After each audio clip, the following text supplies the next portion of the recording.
সুস্থ হন একটু সুস্থ হন, একটু সুস্থ হন। আমার বাবা কই গেল গো?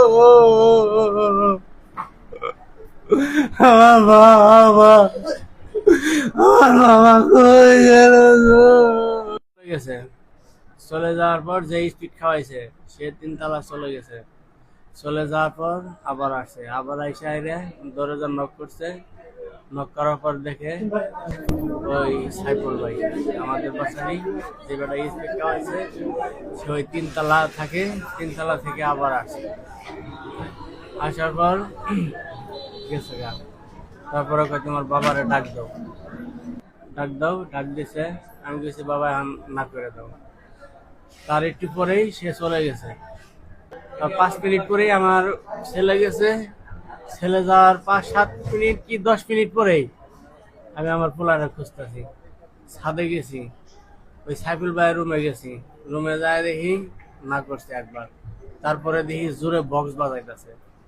বক্স বাজাইতেছে, আমি তখন নক করছি, 4-5 বার নক করছি। বক্স বাজাইতেছে, বক্স বাজানোর পর তোরে সারা দিল না। পরে আমি আয়া পড়লাম, বললাম তাহলে আমি আবার মাদ্রাসায় যাই। দেখি আরে ভর্তি করে দিছে। আমরা চাকরি করি, আপাতত আমার চাকরি নেই, আমার ওয়াইফ চাকরি করে। চাকরি করে আমি আবার ড্রাইভিং লাইসেন্স শিখছি, লাইসেন্স ফাইসেন্স বাই করছি, চাকরি খুঁজতেছি। আর ওর কাছে যাইতাছি চাকরির জন্য।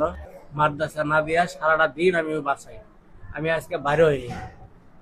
আপনার নাম কি? আমার নাম মোহাম্মদ শহীদ মিয়া।